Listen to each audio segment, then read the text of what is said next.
Abraham, I'm wondering, with a history of blocking my abundance, I seem to be very good at blocking it, and I was wondering if you could push me in the right direction on this, please.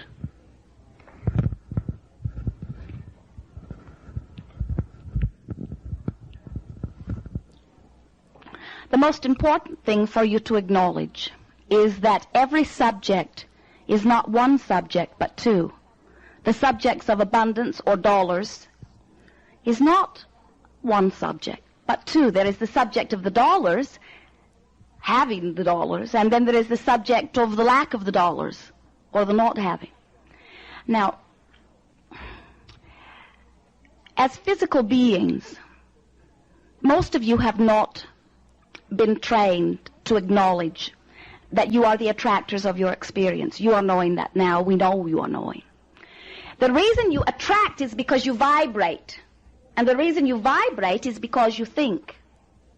And so as you are offering a thought toward the lack of dollars, noticing that you want something but there is not enough money, or noticing that there is more payment to be made than there is dollars to make the payment, or noticing that there are things that you want that you do not have the dollars for in this moment, as you are focusing upon the lack of that which you want, in this case the dollars, you are vibrating in that place, and as you are vibrating, you can attract only that which is in harmony with that which you are vibrating with, you see. Now, as you are, the universe does not understand no.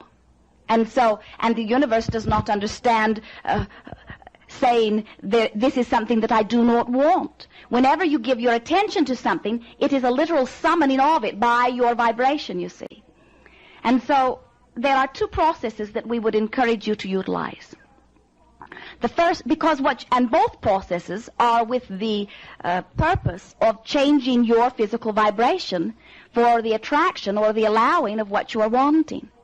In order to create anything, it is twofold. Identify what you want and then allow it to be. And the allowing part is what we are talking about, the vibrating. In other words, as you say, I really, really, really, really want that, but your belief and expectation is that you're not going to have it, you feel rotten.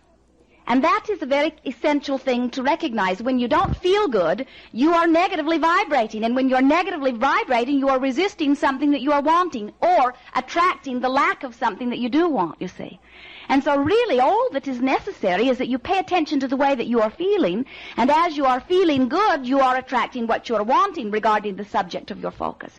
As you are feeling bad, you are attracting the lack of it.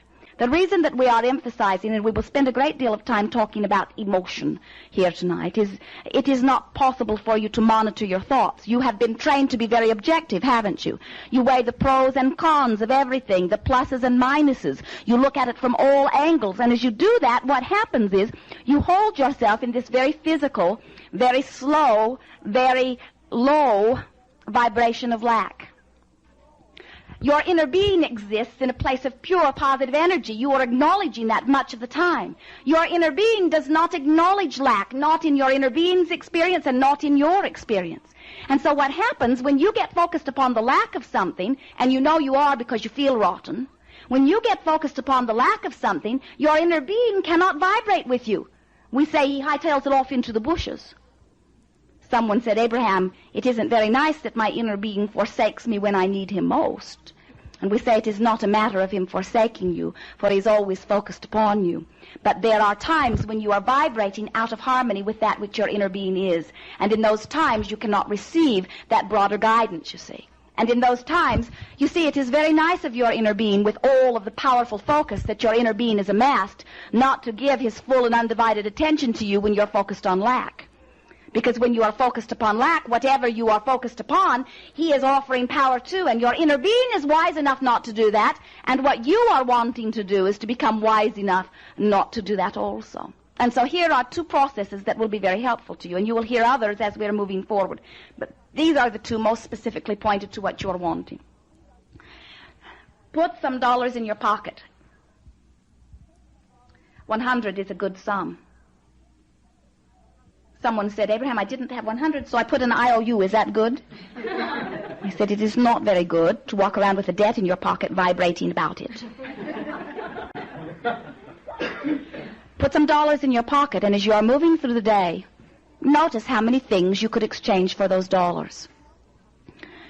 What you will accomplish with that is that you will change your vibration about dollars, literally.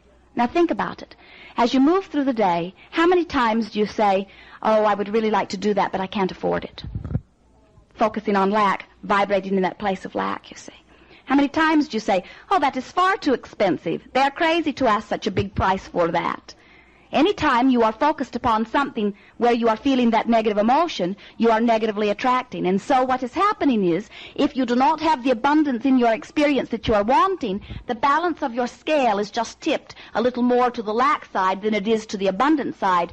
And it will amaze you how little effort it takes to make the tipping just a little more to the abundant side. It makes a great difference in the way you begin to attract. As you move through your day, look for reasons to say yes. That is a very good game to play. Today I'm going to look for reasons to say yes.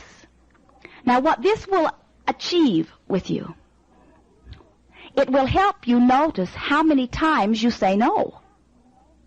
And every time you say no to something, the universe hears yes. Because the universe does not understand yes or no. It does not understand any of your words. What the universe hears is focus or attention to a subject. And so if you're focused upon dollars and feeling good about it, you are attracting them. You are vibrating there. If you're focused upon the lack of dollars and not feeling good, you are vibrating there, attracting there. Do you see what we are saying? And so the game of yeses is a very powerful game. You wake up and say, yes to physical experience, yes to the way my feet feel upon the floor, yes to the toothpaste on my brush, yes to the wonderful food I am consuming, yes to the wonderful roadway that I am traveling upon, yes to the vehicle. And Esther got rather carried away in her first days of yeses as she was noticing how many things to say yes to. But the exciting thing is that every time you say yes, your vibrational energy changes just a little bit. Can you imagine a magnet on a table next to a nail? And the magnet is, several feet apart, and you want to see them side by side close together. And so you reach out and you push one or the other closer. And nothing happens except you've pushed it closer. But you want it closer, and so you push it closer. Nothing happens except you pushed it closer.